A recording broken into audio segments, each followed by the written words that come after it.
안녕하세요. 오늘도 서연살롱을 찾아주셔서 감사합니다. 저는 과거에 어처구니가 없는 일을 겪은 여자인데요. 제 주변에다가는 차마 민망하고 창피해서 밝히지 못했던 저의 옛 이야기를 여기서 꺼내볼까 해요. 원체 가난한 데다가 동생마저 몸이 아파서 막대한 병원비라는 이중고를 겪었던 집이 바로 제 친정이에요. 저희 부모님이 결혼을 늦게 하셔서 두 분 다 30대에 들어서야 첫째인 저를 낳으셨고 제 밑으로 남동생하고 여동생이 있어요. 그리고 막내인 여동생이 어렸을 때부터 몸이 안 좋았어요.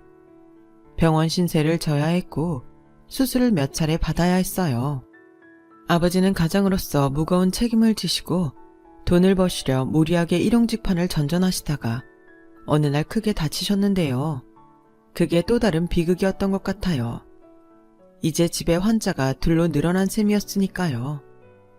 엄마는 이 모든 게 당신께서 자식을 건강하지 못하게 낳았기 때문이라며 자책하셨고 점차 우울증을 앓으셨네요. 이런 환경 속에서 제가 악바리 근성으로 자라난 건 예견된 수순이었죠. 저는 무조건 돈을 벌어서 가족들 뒷바라지하는 것밖에는 모르는 사람이었어요. 제 인생, 저를 위한 사치는 안중에도 없었고요. 그렇게 20대 중반을 지나고 나자 제 또래의 사람들이 전부 결혼을 하며 가정을 꾸리는 걸 보고 심란해졌죠. 단 하루도 쉬지 않고 가족들을 위해 달려온 저였기에 예쁘게 스스로를 꾸밀 줄도 몰랐고 남자와의 연애가 어떤 건지도 몰랐고 결혼이란 너무나도 머나먼 영화 속 이야기처럼만 느껴졌어요. 최소한 30이 넘는 노처녀가 되어서야 그저 그런 남자랑 선을 봐서 결혼을 하겠거니 싶었네요. 현실적인 판단을 내리고 나니 입맛이 아주 쓰더군요.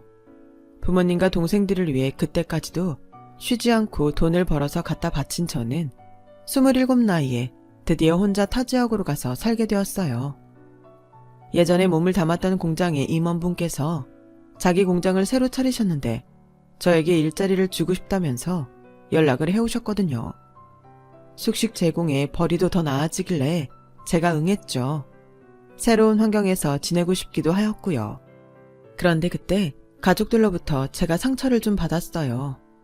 저는 지난 세월 가족들을 위해 제 모든 것을 희생하며 살았건만 가족들은 저의 그런 희생을 별로 중요하게 생각 안 하고 있었더라고요. 장녀로서 당연히 그 정도는 해야 하는 거 아니었냐는 부모님의 말씀에 제가 말문이 막혔죠. 모든 게 부질없이 느껴졌던 순간에 제가 새로 옮겨간 타 지역에서 인연을 만났어요. 더 이상 너의 노력과 희생을 전혀 알아주지도 못하는 가족들을 위해 살지 마. 내가 너의 새로운 진짜 가족다운 가족이 되어줄게. 우리 결혼하자. 내가 너 하나만큼은 앞으로 반드시 책임질 테니까. 남편이 저에게 청혼을 해주었을 때 저는 그 품에 안겨서 울었네요. 강하고 씩씩한 척만 해오며 살았으나 저도 사실은 누군가에게 기대고 싶은 사람이었나 봐요. 제가 새로 일하게 됐던 공장이 바로 근처에서 남편은 일을 하던 사람이었고 저와 결혼을 약속하게 되면서 함께 남편의 고향 지역으로 갔어요. 차로 1시간 거리라 나름 가까운 위치였는데 초장부터 저는 시댁의 살벌한 냉기에 부딪히곤 기가 죽었어요. 남편은 여동생만 하나라서 장남이었고 시아버지 되시는 분은 암으로 돌아가신 상태였기 때문에 실질적인 집안의 가장이었죠. 그래서 시어머니의 불만이 더 엄청났었나 봐요.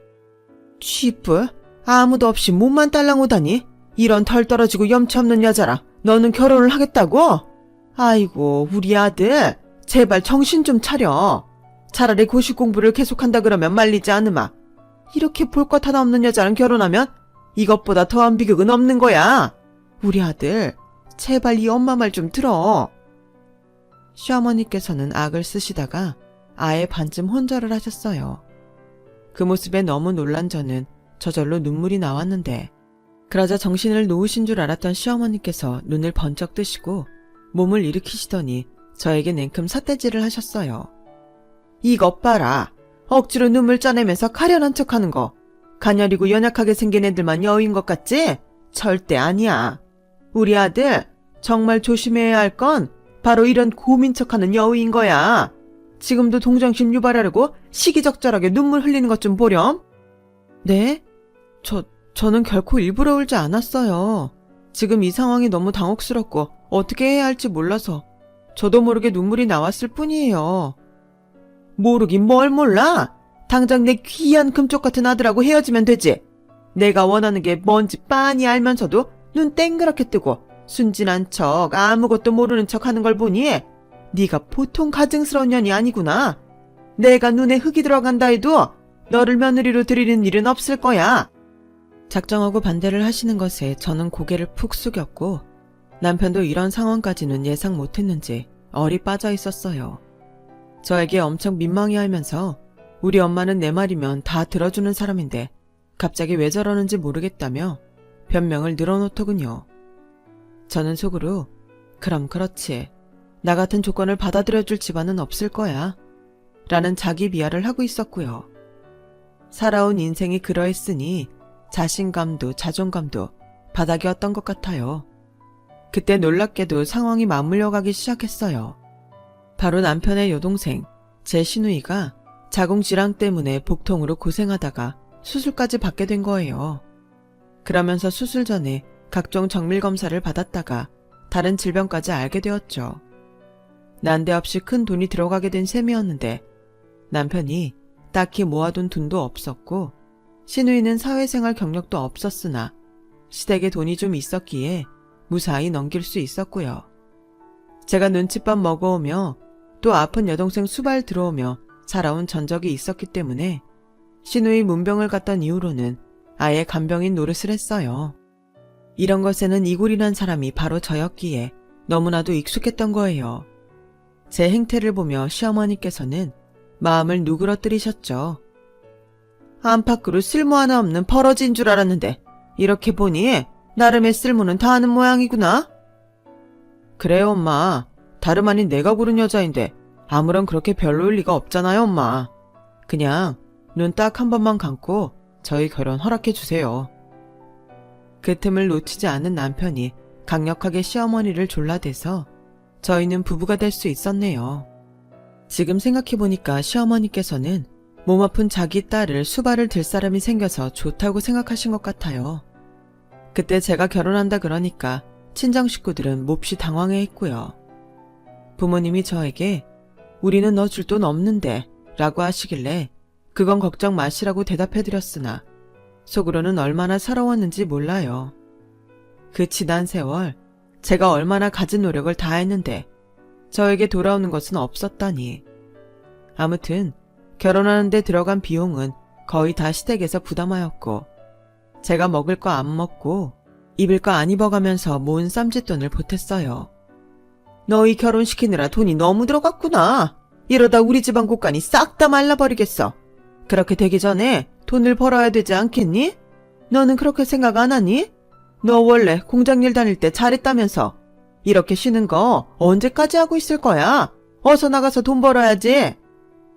그런데 사실 시댁 근처에 위치했던 저희 신혼집도 시댁 쪽이 먼 친척 어르신이 다른 사람한테 세놓았던 걸 저희 부부한테 2년 정도 그냥 살라고 내어주신 것이었고 간소했던 결혼식은 축의금 들어온 걸로 다 비용 충당을 했고 나머지 돈 들어간 걸 따진다면 제가 모았던 돈 내놓은 거랑 시댁에서 드린 비용이랑 엇비슷했거든요. 하지만 시어머니께서는 결혼시키느라 거금이 들어갔으니 저에게 얼른 돈 벌어서 그거 채워놓으라고 하셨어요. 우리 엄마 말이 맞아. 덕분에 결혼해서 살림 차렸으니 우리가 갖긴 해야지. 너도 지금부터 부단히 노력을 해야 우리 집안의 진정한 인정을 받을 수 있어. 그러니 살신성인의 자세를 보여줬으면 해. 내가 반한 건 바로 그런 모습이었으니까. 오빠, 나도 당연히 일을 해서 돈을 벌 생각이었어. 하도 어렸을 때부터 쉬지 않고 달려왔더니 지금처럼 이렇게 통으로 3달 이상을 출근 안 해본 건 처음이라 나도 너무 낯선 기분이었고. 그런데 오빠는 혹시 일자리 어떻게 할 거야? 어디로 구해서 출근하기로 했어? 너도 충분히 짐작했겠지만 내가 공부머리가 좀 많이 좋은 편이야. 전에 고시 공부할 때는 최선을 다하지 않았기 때문에 자꾸 미끄러졌던 것이고 그러다가 기분 전환하려고 잠시 딴 동네 가서 일을 하다가 널 만났던 건데 이제는 다시 고시 공부를 시작해보려고 해. 남자가 칼을 뽑았으면 무라도 썰어봐야 하지 않겠어? 이런 나를 응원해줄 거라고 믿어. 너는 그럴 여자니까. 안 그러면 나 실망할 거야.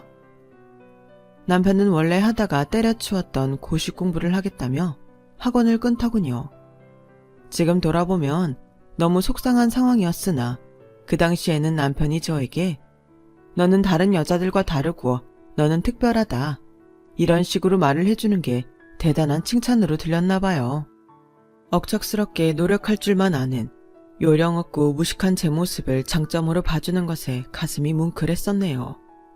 결혼을 위해 왔을 뿐이지 연고 하나 없는 곳에서 저는 일자리를 알아보다가 시어머니로부터 제안을 받았어요.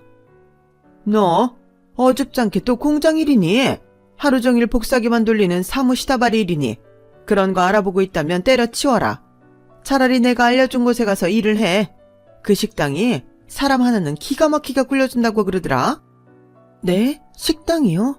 제가 워낙 집에서 부엌 살림까지 도맡아 했던지라 기본적으로 요리를 하는 건 맞는데요. 그렇다고 식당 일과 잘 맞는다고 할 수는 없어요. 제가 그걸 해낼 수 있을지 모르겠어요. 일단 해보고 나서 이러쿵저러쿵 떠들든지 해. 난 이미 거기다가 너 곧 출근할 거라고 말을 다 해놨으니까. 너는 잔말 말고 일할 때 입을 허드레 티셔츠랑 고무줄 바지나 장만하렴. 저는 고민을 해볼 요량이었으나 알고 보니 시어머니께서는 이미 그 식당에다가 저를 일하는 것으로 말을 해놓으셨던 거예요. 기사 식당이라고 간판을 단 곳이었으나 기본 한식 뷔페처럼 다른 일반 손님들도 많이 오는 집이었는데 급여가 센 편이었어요.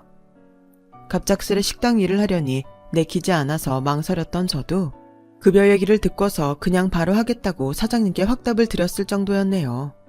그런데 세상에 공짜는 없다는 말이 딱이었어요. 그만큼의 급여를 주는 이유가 있었던 거예요. 일거리가 미친 듯이 쏟아졌고 모든 순간이 고되어서 저는 단 사흘 만에 몸살을 앓았어요. 어째서 편한 복장이 요구되는지도 알겠더군요. 조리하는 현장이 가히 전쟁터를 연상시켰거든요. 게다가 가뜩이나 일 자체도 힘들어 죽겠는데 전부 다 나이 든 여자들 뿐이었으니 여사님들의 등살에 치여서 새로운 젊은 피였던 저는 온갖 개고생을 도맡아 해야만 했어요. 재료 다듬는 업무는 손목과 어깨가 너무 상하는 거라서 이틀 연속으로 하지 않고 돌아가면서 하루씩 하는 거였는데 저는 첫 출근한 그 주에 내내 재료를 다듬는 담당이었어요. 너무 힘들고 진짜 이러다 죽을 것 같아서 남편에게 우는 소리를 했더니 저에게 하면서 마치 어린아이 나무라듯 혼을 내더군요. 너 이렇게 근성 없는 여자였냐고. 자기가 사람을 잘못 봤다고.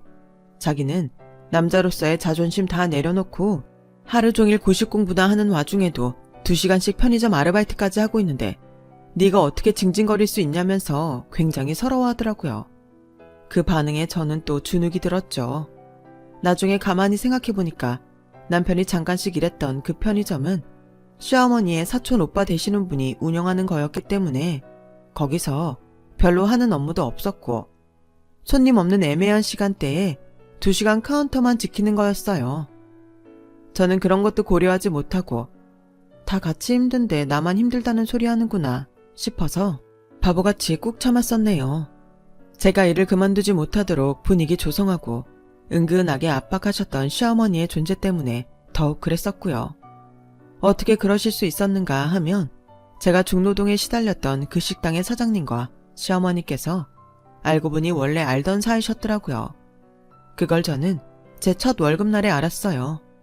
생각해보니 제가 급여받을 계좌를 사장님께서 안 물어보셨길래 월급날 가까워졌을 때 사장님께 제가 말씀을 드렸어요. 통장 사본을 드리면 되느냐고 여쭤보았더니 저에게 하시는 답변이 어차피 제가 받을 월급은 시어머니께 드리기로 했다네요. 청천벽력이었죠. 온몸에 쑤시지 않는 곳이 없었는데 그래도 월급만 바라보며 버텼건만 그 돈을 제가 만질 수 없다뇨. 어떻게 그럴 수가 있냐고 따져봤으나 사장님께선 몹시 난처해하시며 제가 시어머니와 직접 담판을 지어 해결하라고 하셨을 뿐이었어요. 어머니, 제 월급을 어머니께서 받기로 하셨다고 들었어요. 저는 몰랐는데. 이게 어떻게 된 일이에요? 그럼 어머님께서 일단 받으신 다음 저에게 그 돈을 따로 전달해 주시는 건가요? 그래, 내가 알아서 앞으로 돈 관리를 할 거고 너희 두 사람 쓸 돈은 내가 우리 아들한테 붙여주마. 돈이 없어질지 어쩔지 그런 걱정은 할 필요가 없으니까. 너는 앞으로 지금처럼 일만 열심히 하면 돼. 네가 그 돌머리로 재테크를 알기나 하니 뭘 알겠니?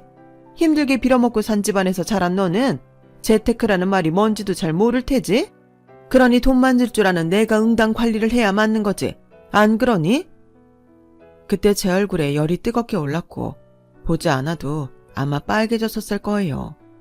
그런 저를 보며 시어머니께서는 비웃음을 날려대셨고 어디 논리정연하게 반박할 거리 있으면 해보라고 강하게 나오셨어요. 저는 그럼에도 제가 번 돈은 제가 일부라도 받고 싶어서 재차 말씀을 드렸으나 거절당했고 너무 화가 나서 이를 때려치울까 하던 찰나에 남편이 저를 설득했어요. 너 왜 이렇게 사람 마음을 몰라? 우리 엄마 처음에만 그러시다가 얼마 지나면 너한테 돈 다 주실 거야. 지금은 며느리랑 기싸움 하시려고 일부러 그러시는 거고 처음에 너 엄청 반대하셨던 분이 우리 엄마잖아. 그때 생각하시느라 너한테 일부러 그렇게 구시는 거야. 그게 정말이야? 나는 어머님께서 진심으로 내가 번 돈을 전부 다 손에 쥐고 관리하시려는 줄 알았는데. 에이, 절대 아니라니깐. 참고 지내면 네가 우리 엄마한테 인정받을 일밖에 안 남았으니까 나 믿고 버텨봐. 너는 해낼 수 있는 여자야. 네 덕분에 내가 고시 공부 이어갈 수 있는 거고 우리는 몇 년 뒤면 안정적으로 떵떵거리며 살 테니까 지금만 좀 고생해줘. 단호하게 그러는 것에 저는 결국 저희 부부의 미래를 생각해서 좀 더 희생하기로 하였어요. 몸 바쳐서 일하는 것이라면 워낙 익숙한 저였으나 아침 8시부터 오후 5시까지 쉬지 않고 중노동을 하는 것은 좀처럼 익숙해지지 않았고 매일이 고될 뿐이었네요. 퇴근하자마자 시댁에 가서 밥도 차려야 했고요. 버젓이 식당 다니는 며느리가 있는데 하루에 한 끼라도 밥상 차린 거 받고 싶다고 시어머니께서 하도 노래를 부르시는 바람에 그리 됐었네요. 그런 와중에 시누이는 왜 그렇게 반찬 투정을 하던지 그리고 시댁에서 저녁상 차린 것까지 마치고 집에 돌아와 남편 밥을 차리고 있으면 그때 남편이 귀가를 했네요. 늦은 저녁을 먹고 나면 또 저는 설거지에 각종 빨래부터 집안일에 온통 정신이 없었죠. 이 악물고 이 시기를 넘겨보자. 별뜰날 온다. 이렇게 생각하며 버텼던 거예요. 그런데 너무 힘들게 지냈는지 언제부턴가 피곤이 가시질 않았고 몸이 축축 처지는 감각이 들었어요. 하루 이틀이면 모르겠는데 몇 날 며칠을 그러니까 너무 힘들어서 저 같은 사람도 병원 생각이 절로 나더군요. 평일은 내내 그렇게 일을 했고 토요일에는 격주근무, 일요일에만 온전히 휴일이라 당최 병원을 갈 수가 없어서 미뤄졌어요.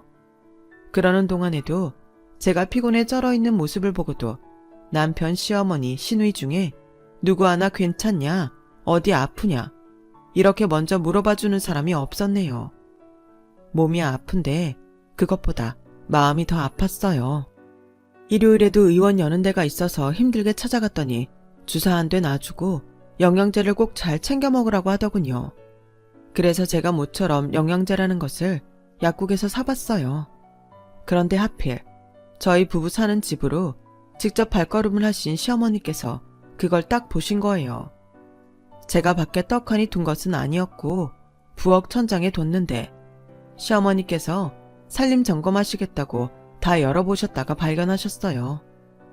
남편 먹는 거냐고 물어보시길래 저도 모르게 아니라고 제 거라고 대답해버렸네요. 그랬더니 안색이 확 바뀌신 거예요. 난 또 공부하랴 알바하랴 이중으로 고생하는 우리 아들이 챙겨 먹는 영양제인 줄 알았지 뭐니?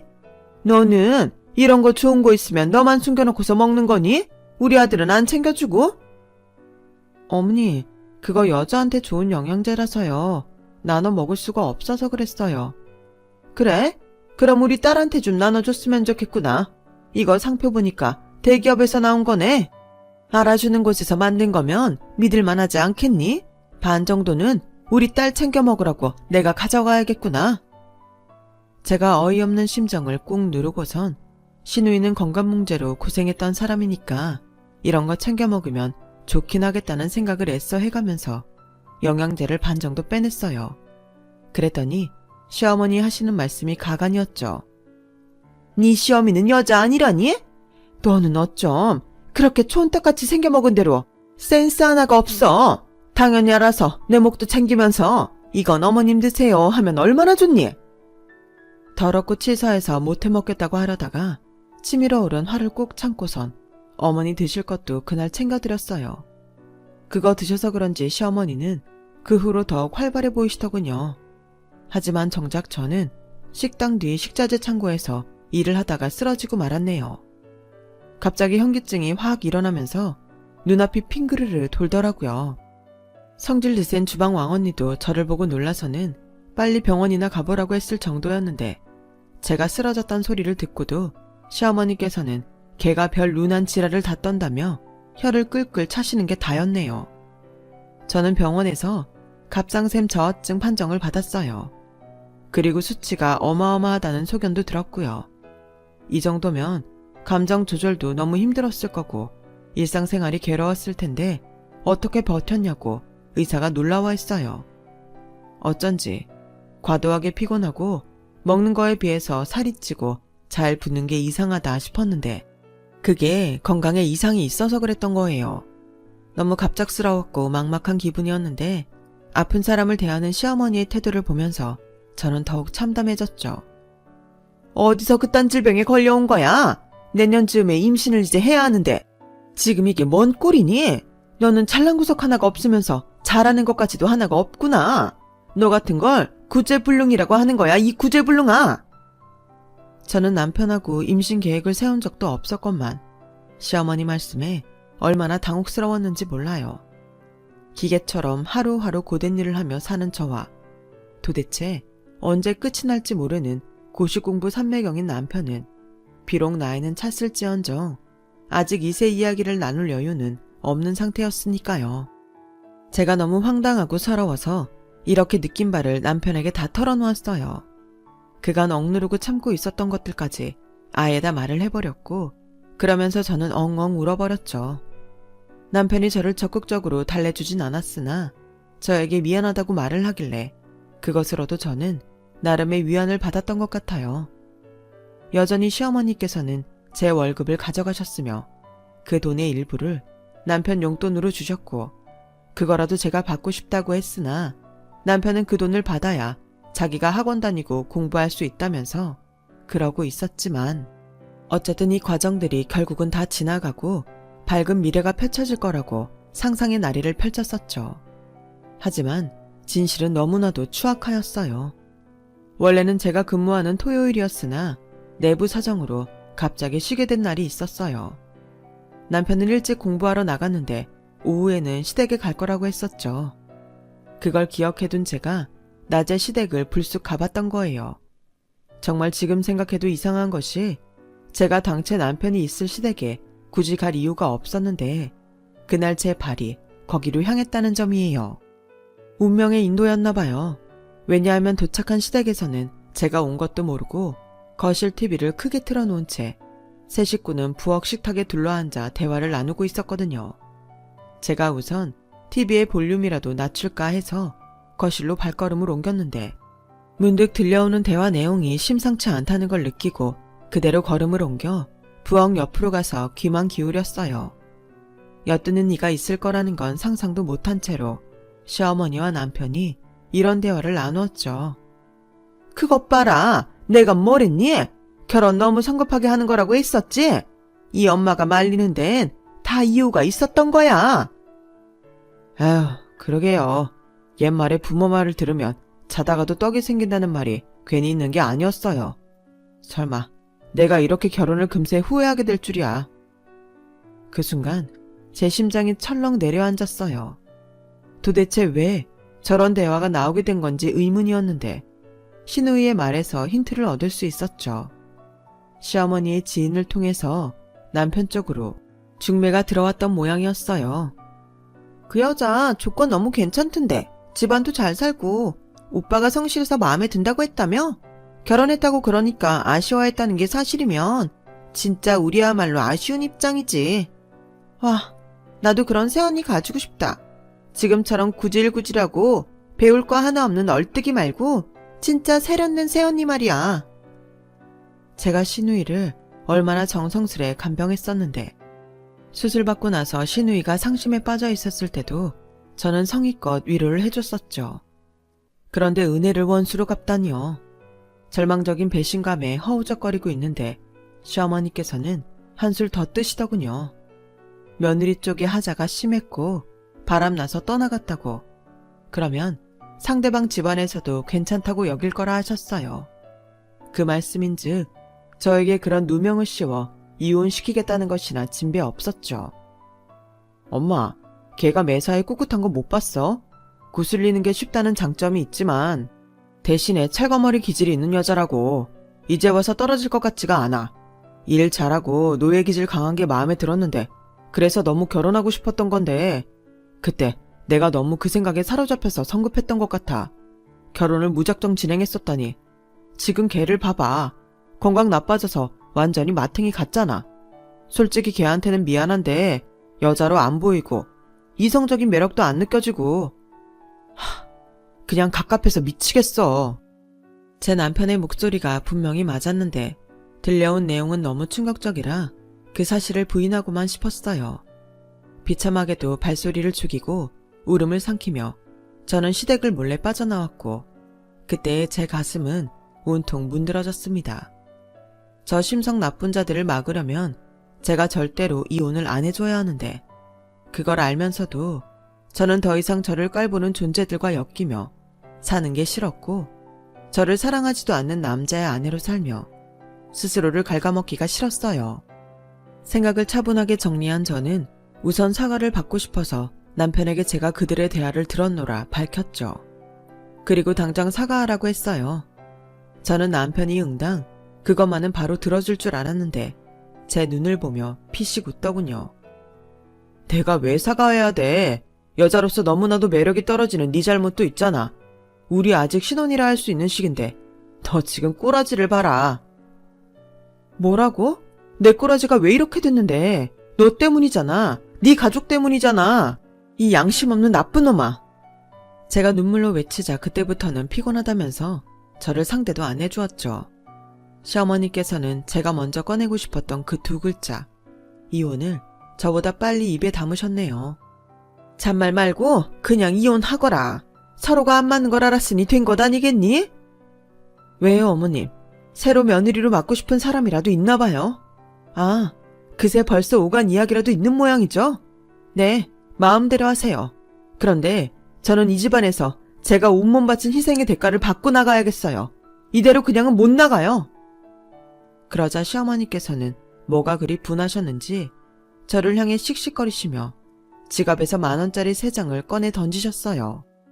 저는 제 얼굴을 때리고선 바닥으로 떨어진 30,000원을 멍하게 쳐다봤죠. 도저히 믿기지 않아서요. 그렇게 다시 천천히 고개를 들었을 때 저는 제 얼굴에 떨어진 10,000원짜리 2장을 마주해야 했어요. 이건 보너스다.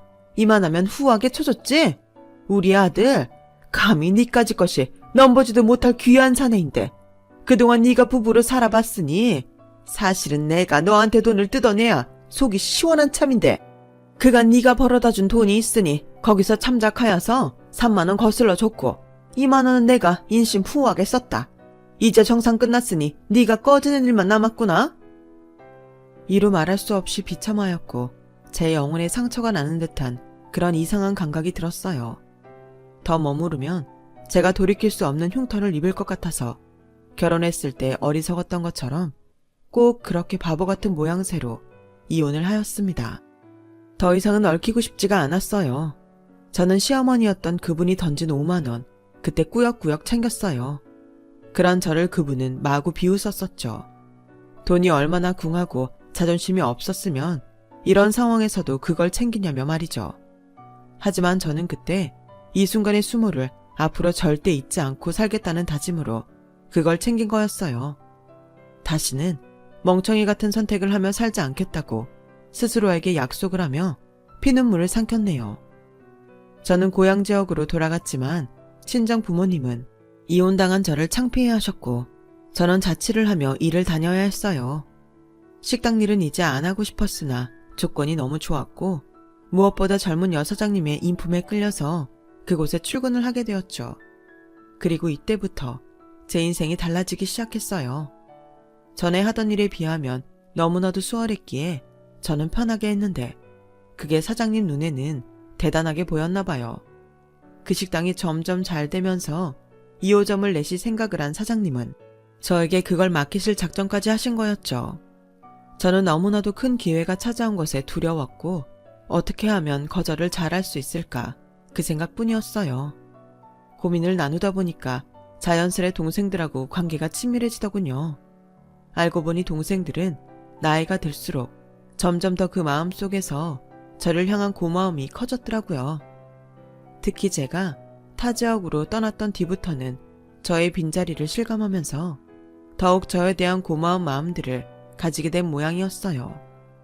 하지만 대화를 나눌 기회가 딱히 없었기에 몰랐던 것뿐이었죠. 특히 동생들이 제가 이혼한다는 소식을 접하자마자 개설했던 적금 통장을 보고 제가 눈물을 훔치다가 종국에는 오열해버렸어요. 둘이서 뜻을 모아 저를 위한 적금을 붓고 있었다는 것 자체로도 저는 제 인생의 지난 모든 세월을 보상받은 것이었습니다.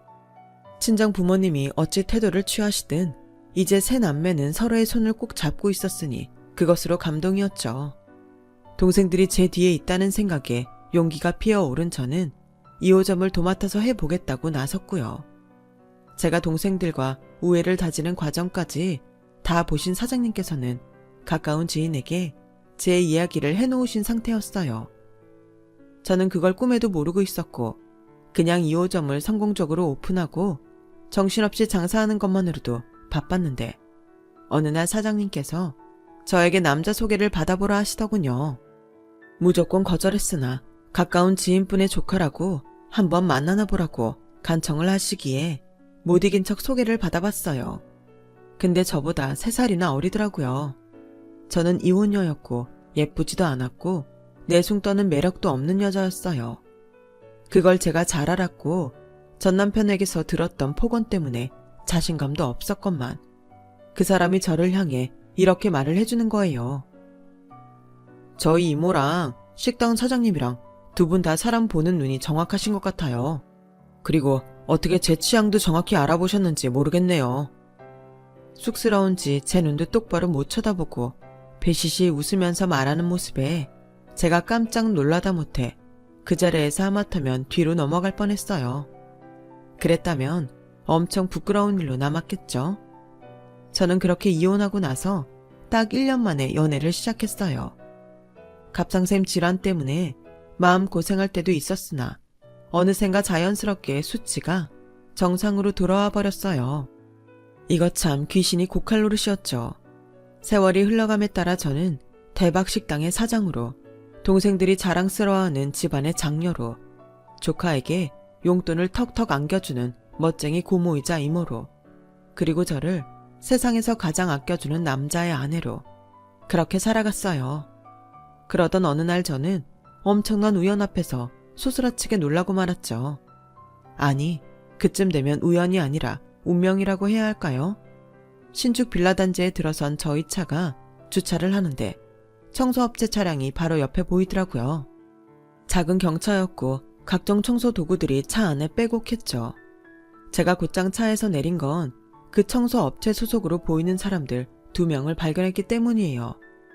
낯빛이 어둡고 남루한 차림새의 할머니와 그 아들이었는데 서로에게 불만을 쏟아내는 중이었죠. 아유, 이 녀석아, 간신히 일감단해서 여기 청소도 감지덕지 하는 건데 여기 사는 사람 자전거를 넘어뜨리면 어떡해. 너는 네 동생이 사기 결혼 당한 거 보면서 이제 정신 똑바로 차리고 살겠다고 다짐까지 해놓고 오늘도 이렇게 정신 놓고 있으면 어떡해. 아, 엄마, 그 기집애가 멍청하게 사기 결혼 당한 것보다 내가 꽃뱀한테 물려서 2천만 원 갖다 쓴 게 더 억울하고 슬픈 일이거든. 그 꽃뱀만 아니었어도 내가 말 잘 듣고 일 잘하는 여자랑 이혼하는 실수도 저지르지 않았을 텐데 이게 다 엄마 때문이야. 왜 나 때문이니? 네가 그 망할 놈의 고시 공부일지를 10년 넘게 붙들고 있다가 끝끝내 합격 못한 게 잘못이지. 우리 집안 돈 다 말아먹고 길거리에 나 앉을 뻔한 거 간신히 모면해서 이 일이라도 시작한 건데 너는 벌써부터 일을 엉망으로 하고 있으니 일을 어쩌면 좋아. 여기라도 그나마 간신히 계약도 안 해서 다행이긴 한데. 응? 저게 누구야? 한때는 제 시어머니셨던 그분이 저를 발견하곤 눈을 휘둥그레 뜨셨어요. 그러자 옆에서 꾀지저한 몰골에 짧게나마 저와 부부로 살았던 그놈 역시도 저를 알아보고는 입을 쩍 벌리더군요. 제가 씩 웃으면서 가까이 다가가자 마치 약속이라도 한 듯 두 사람은 뒷걸음질을 쳤어요. 그러다가 그놈은 아예 엉덩방아를 찧었죠. 저는 그 모습을 비웃음으로 내려다보며 두 사람에게 말했어요. 저는 여기 이 건물과 좋은 인연을 맺어볼까 해서 답사차 와본 건데 희한하게도 악연을 여기서 만나네요. 방금 들어보니까 여기 건물 청소하시는 모양인데 이거라도 참 소중한 일감인가 봐요. 그렇다면 제가 여기를 마음에 안 들어하길 바라셔야겠네. 그게 무슨 소리야? 설마 네가 여기 이 빌라에 이사라도 오려고? 그렇게 해서 우리를 괴롭힐 작정이야? 저렇게 비싼 고급 외제차 타고 다니는 걸 보면 운 좋게 팔자를 핀 모양인데 그런 만큼 마음 곱게 썼으면 좋겠구나. 아무리 입주민이라도 청소업체에게 함부로 굴 순 없어. 건물주인도 아닌데. 옛날에 비해 너무 덩치가 왜소해지신 그분이 몸을 달달 떨며 말씀하시는 게 안쓰럽기까지 하더군요. 제가 피식 웃을 때 운전석에서 내린 남편이 제 곁으로 다가왔어요. 키도 크고 멀끔하게 명품을 빼입은 남편이 제 곁에 서자 저는 팔짱을 꼈고 활짝 웃으면서 그분과 그놈에게 이야기했죠. 아, 될 수도 있어요. 건물주인. 저희 부부가 요즘 건물 쇼핑에 재미를 들려서요. 백화점 쇼핑보다 훨씬 더 재미있고 유익하더라고요. 만약에 여기가 제 마음에 들면 구입을 해볼까 하는데 그렇게 되면 두 분은 여기 일에서 탈락이니까 그렇게 아시고. 뭐라고? 엄연히 계약을 하고 일을 시작한 건데 그럴 수야 없어. 여기처럼 위치 좋고 청소하기 수월한 것도 없는데 다시 어떻게 이런 데를 찾으라고. 저기 잠시만요. 사모님, 우리가 옛날에 좀 얼굴 붉힐 일도 있었지만 이제 다 지나간 과거이고 현재는 현재죠. 안 그래요? 갑자기 사모님이라 부르시니까 제가 몸둘 바를 모르겠네요. 그 용기가 가상해서 제가 계약해줄 위약금 정도는 후하게 물어드리는 걸로 할게요. 금액은 어디 보자. 한 5만 원이면 적당하시죠? 3만 원 부를까 하다가 그건 너무 쪼잔한 것 같아서 5만 원 부른 거예요. 거기까지가 그분이 자력으로 서 있을 수 있는 마지막이었어요. 다리에 힘이 풀리셨는지 바닥에 털썩 주저앉으셨고 눈치 빠른 남편은 이 두 사람이 누구인지 이미 짐작을 마친 터라 인상을 찌푸리며 그 곁을 지나갔어요. 위압감이 느껴지는지 찌질한 그놈은 고개를 푹 숙였고요. 그분은 넋이 빠져서는 저희 부부가 타고 온 차를 하염없이 바라보고 계셨네요. 저희 부부가 건물 다 보고 나왔을 때는 이미 흔적도 없이 그 두 사람과 작은 경차는 사라져 있었고요.